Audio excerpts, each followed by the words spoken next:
নারায়ণগঞ্জে মেধাবী শিক্ষার্থী তানবীর মোহাম্মদ ত্বকী হত্যাকাণ্ডের ঘটনায় গ্রেফতার হওয়া সাফায়েত হোসেন শিপনকে নিয়ে শহরের আল্লামা ইকবাল রোডের একটি বাড়িতে তদন্তে গিয়েছে র‍্যাব ১১ এর একটি দল। ওই বাড়িতে ত্বকী হত্যার আসামি শামীম ওসমানের ভাতিজা আজমিরি ওসমানের উইনার ফ্যাশনের আড়ালে টর্চার সেল ছিল। দুপুরে এ বাড়ি ও আশেপাশের দোকানদার কয়েকজনের সঙ্গে কথা বলে পরে শীতলক্ষা নদীতে যেখানে ত্বকীর মরদেহ ফেলা হয়েছিল সেখানে যায় র‍্যাব। পরে সাংবাদিকদের র‍্যাব ১১ এর অধিনায়ক লেফটেন্যান্ট কর্নেল তানবীর মাহমুদ পাশা বলেন, তদন্তের শুরুতে অগ্রগতি থাকলেও মাঝে স্থগিত ছিল। এখন পুনরায় তদন্তে গতি পাওয়া যাচ্ছে। এর কারণ হলো র‍্যাব হেডকোয়ার্টারের গাইডলাইন।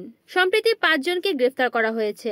এর মধ্যে একজন ১৪৪ ধারায় জবানবন্দি দিয়েছে। তার জবানবন্দি ও অন্যান্যদের জিজ্ঞাসাবাদে বেশ কিছু গুরুত্বপূর্ণ তথ্য পাওয়া গেছে। ত্বকীকে যেখানে অপহরণ করা হয় ও যেখানে লাশ ফেলা হয়েছে তা পরিদর্শনে খুব দ্রুত সুষ্ঠু রিপোর্ট দিতে পারবে বলে জানান র‍্যাবের এই কর্মকর্তা।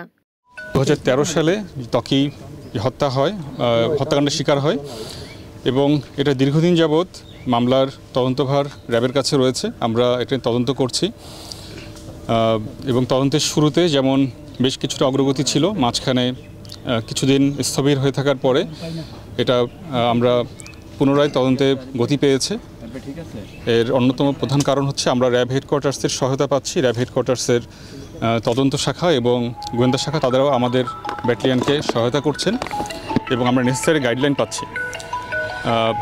বর্তমানে আপনারা জানেন আমরা খুব রিসেন্টলি আমরা ৫ জনকে অ্যারেস্ট করতে সক্ষম হয়েছি। এদের ভিতরে একজন ১৬৪ ধারা জবানবন্দি দিয়েছেন এবং তার জবানবন্দিতে এবং অন্যদের জিজ্ঞাসাবাদে আমরা বেশ কিছু গুরুত্বপূর্ণ তথ্য পেয়েছি।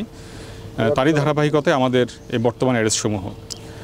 আজকে আমরা এসেছি এখানে ত্বকীরকে যে কিডন্যাপ করা হয়, তাকে যেখানে হত্যা করা হয় এবং যেখানে লাশ ফেলা হয়, যেখানে লাশ পাওয়া যায়, প্রতিটা জায়গায় আমরা ভিজিট করছি এই তদন্তের স্বার্থেই।